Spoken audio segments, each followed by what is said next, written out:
E aí, pessoal, beleza? Como é que vocês estão? Cara, deixa eu falar aqui um pouquinho com vocês sobre a Primeira Guerra Mundial, Primeira Grande Guerra, né? A gente costuma chamar esse conflito de Primeira Guerra Mundial, porque assim foi vendido para nós, muito em função da entrada dos Estados Unidos a partir de 1917, mas essa guerra sempre foi conhecida como Grande Guerra, tá certo? Porque foi uma guerra que aconteceu no continente europeu, com as grandes potências da Europa, sim, tinha relações diretas com o imperialismo na África e na Ásia, mas foi uma guerra que aconteceu basicamente no continente europeu, diferente da Segunda Guerra, onde tivemos conflitos no norte da África, no Oceano Pacífico, né, até mesmo no território dos Estados Unidos, do Havaí, naquele famoso episódio de Pearl Harbor. Bom, a Primeira Guerra Mundial, ela começa em 1914, especificamente depois da Alemanha invadir a Bélgica. Mas nós não falamos que a guerra começa por isso. Nós costumamos dizer, eu digo nós historiadores, que a guerra começa no dia 28 de junho de 1914, quando o herdeiro do trono austro-húngaro, Francisco Ferdinando, foi assassinado em Sarajevo. É, e isso deu origem ao conflito, porque o assassinato imediatamente foi, foi reivindicado, né, pelo um grupo nacionalista sérvio chamado Mão Negra.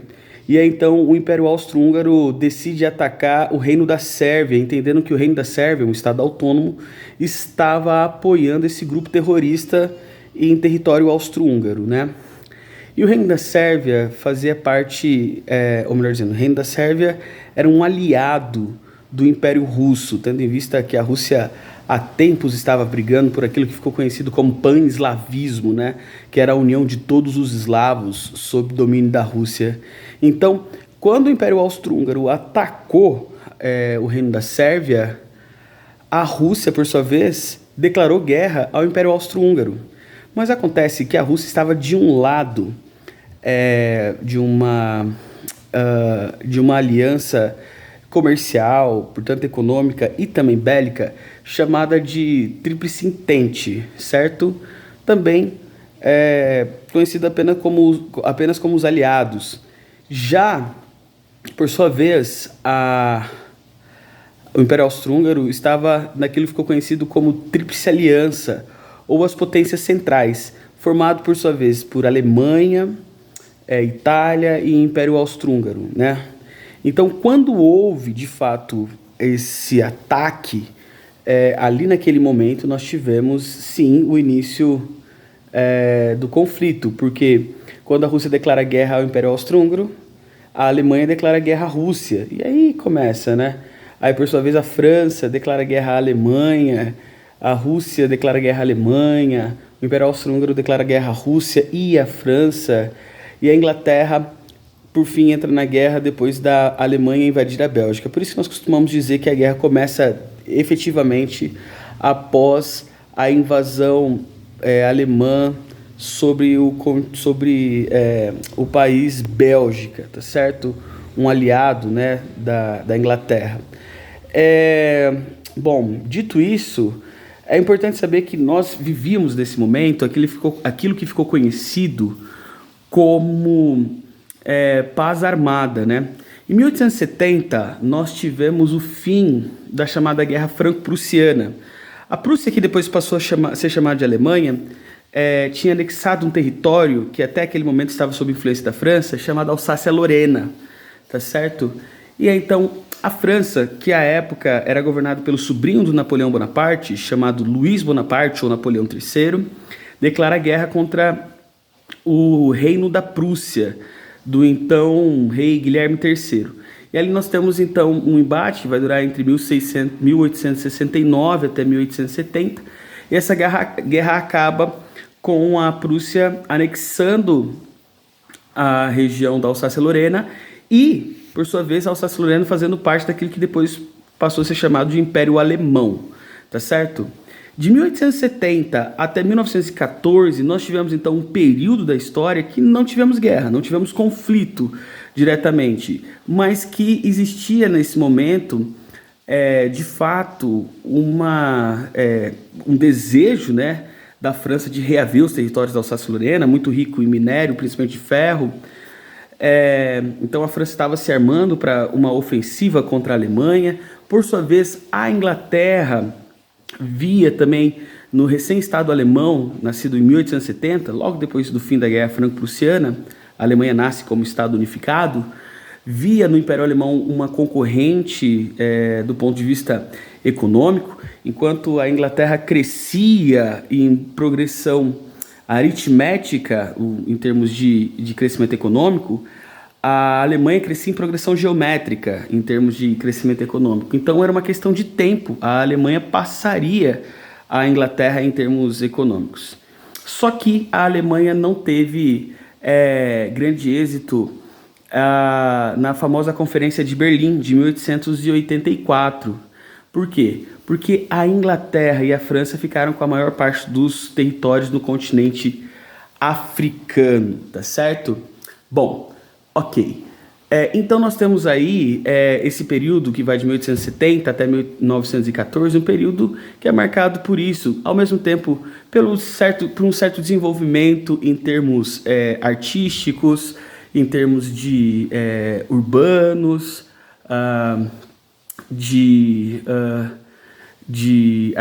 arquitetônicos também, e também desenvolvimento tecnológico, que é chamado também de Belle Époque, tá certo?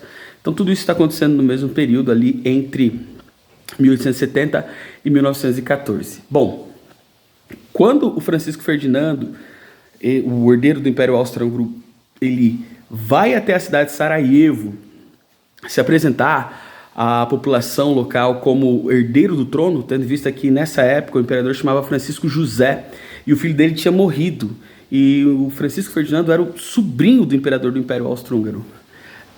Um herdeiro do trono que para os padrões austro-húngaros era chamado de arquiduque.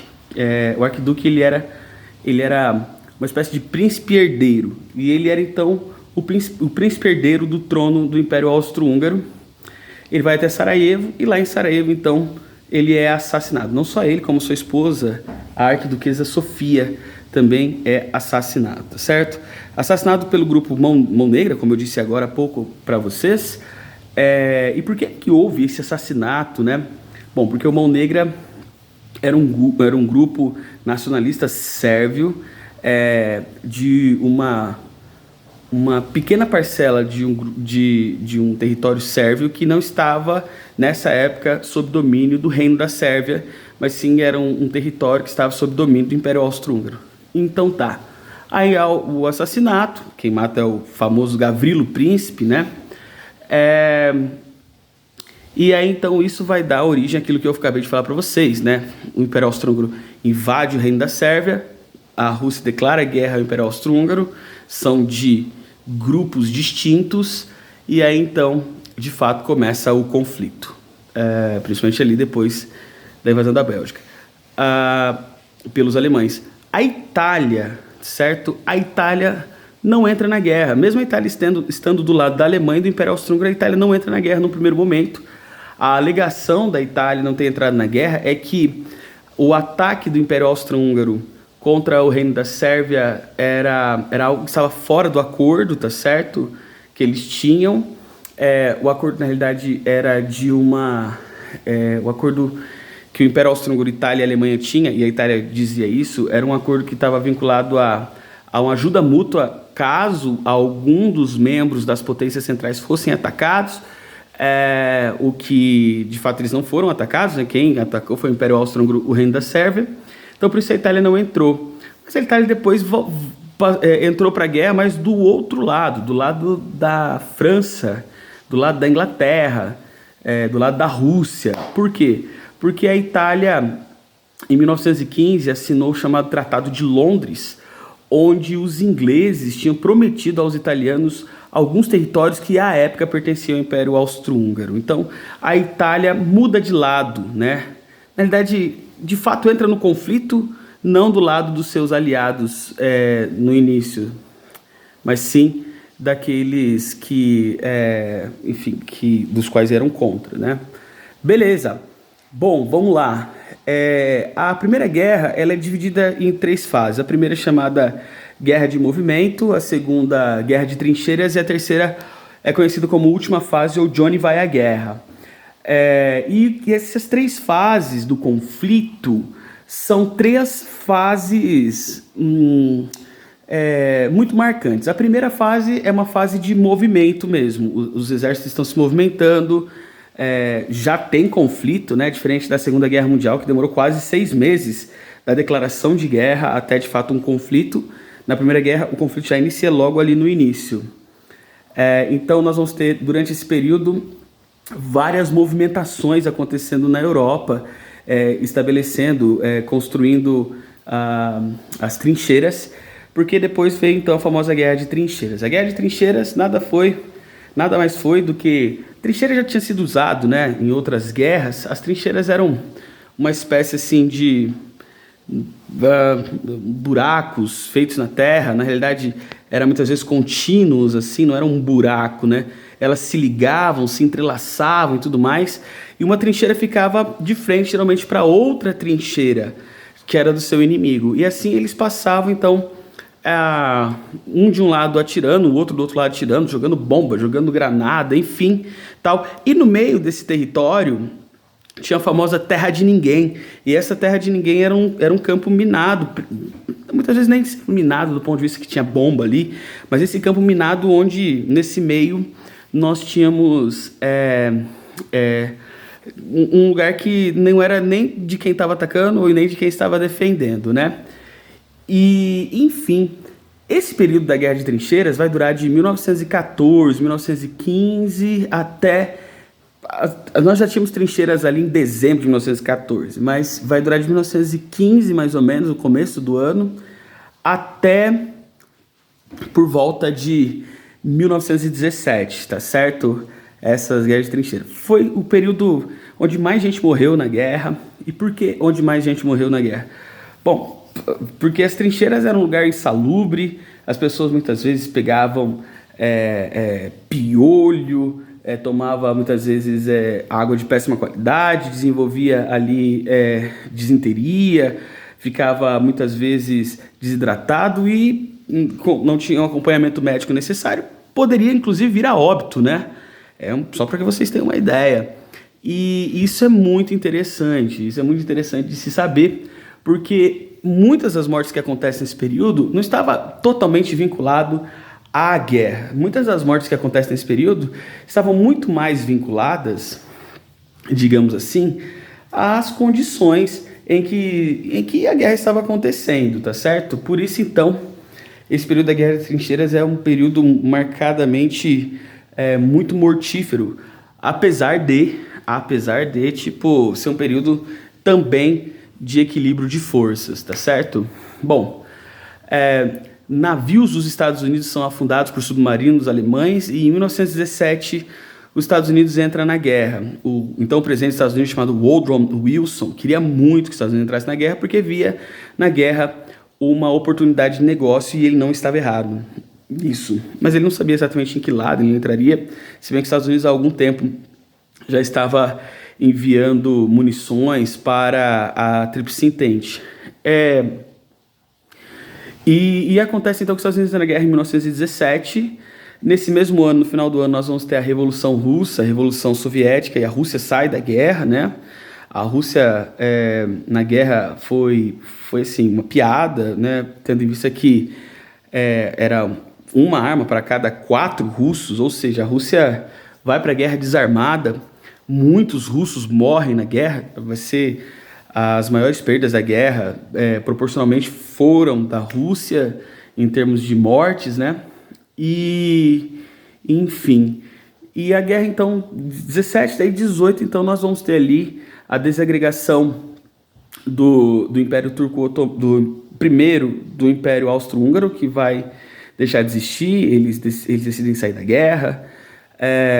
Depois o Império Turco-Otomano, que também vai entrar na guerra ali do lado da Alemanha, por questões vinculadas a Rússia, né?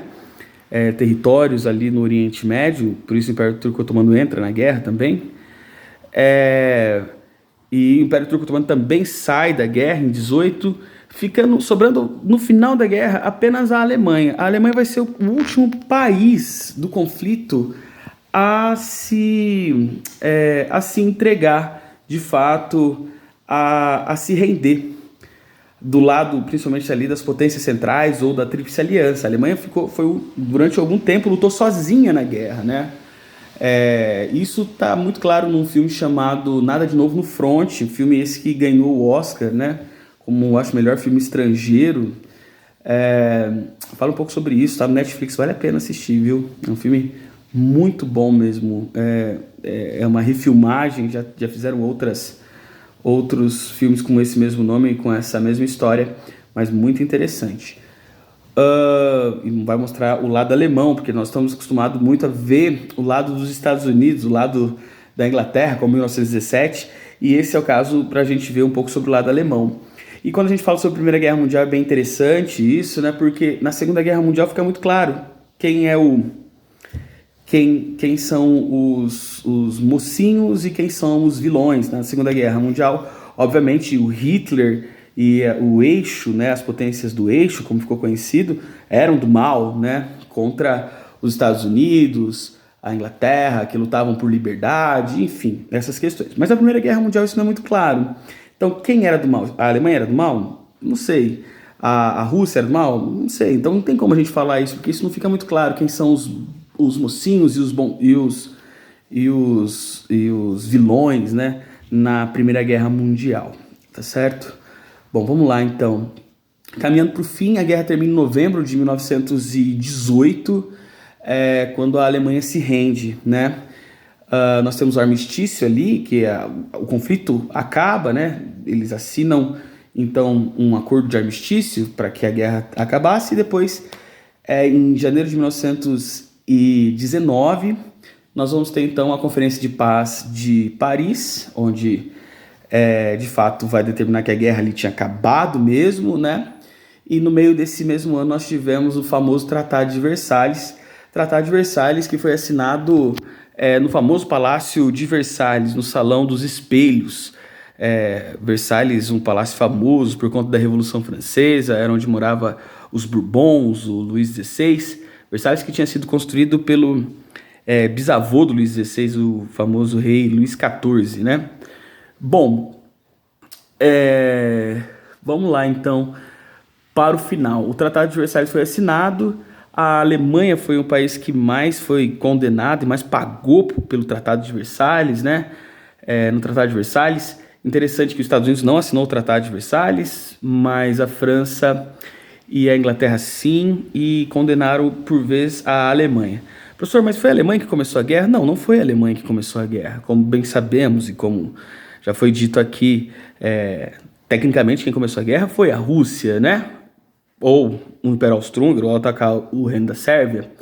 Mas, contudo e entretanto, porém todavia, a Alemanha tinha problemas já com a França, né? A Alemanha tinha problemas com a Inglaterra também, mesmo que o Kaiser da Alemanha e o rei da Inglaterra fossem primos, eles eram bisnetos da Rainha Vitória, eram primos de segundo grau, como também o czar da Rússia também era primo, os três eram primos, né? O Guilherme, se não me engano, nessa época já era Guilherme III da Alemanha, o George V da Inglaterra e o Nicolau II da Rússia eram primos. E vale aqui destacar que o Nicolau II e o George V, Nicolau II da Rússia e o George V da Inglaterra eram muito parecidos, muito parecidos. Tem várias fotos, dá um Google aí que você vai ver, eles eram parecidos demais, assim, tiraram várias fotos juntos para mostrar o quão idêntico eram. Mas a Inglaterra tinha problemas com a Alemanha, problemas de ordem econômica, né? Então seria interessante ali desestabilizar a Alemanha, humilhar a Alemanha, e foi o que aconteceu. Eles humilharam a Alemanha. A Alemanha foi considerada a culpada da guerra, perdeu a Alsácia-Lorena, que voltou a ser da França. Hoje a Alsácia-Lorena é um território autônomo, mas que faz parte da França, vale a pena dizer isso, cuja capital é Estrasburgo. É, ah, outra questão interessante, aí só para que a gente entenda, a Alemanha perde território pra, para, para os tchecos, a Alemanha perde território para a Dinamarca, para a Polônia, é obrigada a desmilitarizar uma região chamada Renânia, a Alemanha perde territórios na África também, a Namíbia, logo após a Primeira Guerra Mundial. Tanzânia, se eu não me engano, não tenho certeza, mas a Namíbia seguramente era alemã e é perdido depois da Primeira Guerra Mundial.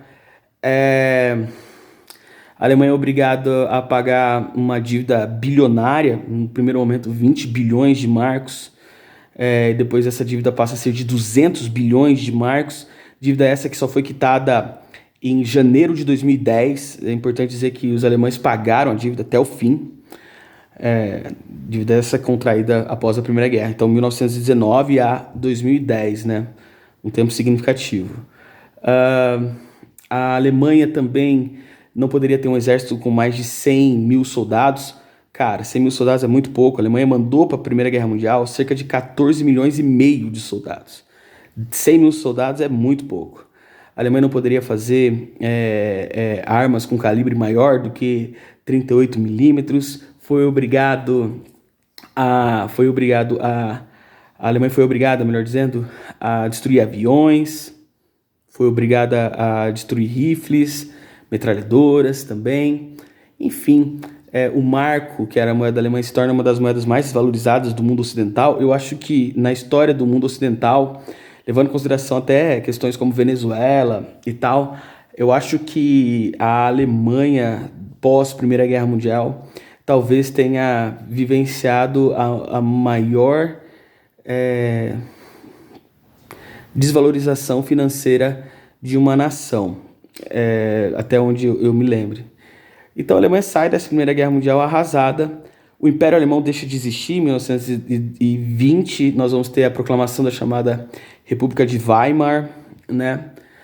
Que era uma república parlamentarista, e também dá fim ali a República de Weimar ao chamado Segundo Reich, ou Segundo Império Alemão, tá certo?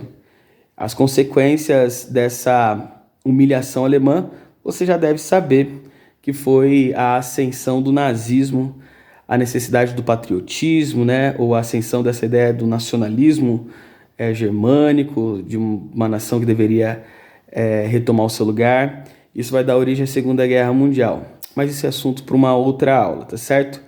Então é isso, minha gente, tá bom? Qualquer dúvida, estou aqui à disposição de vocês. Espero que vocês tenham gostado. Falei demais, é isso. Um beijo, tchau, tchau, valeu!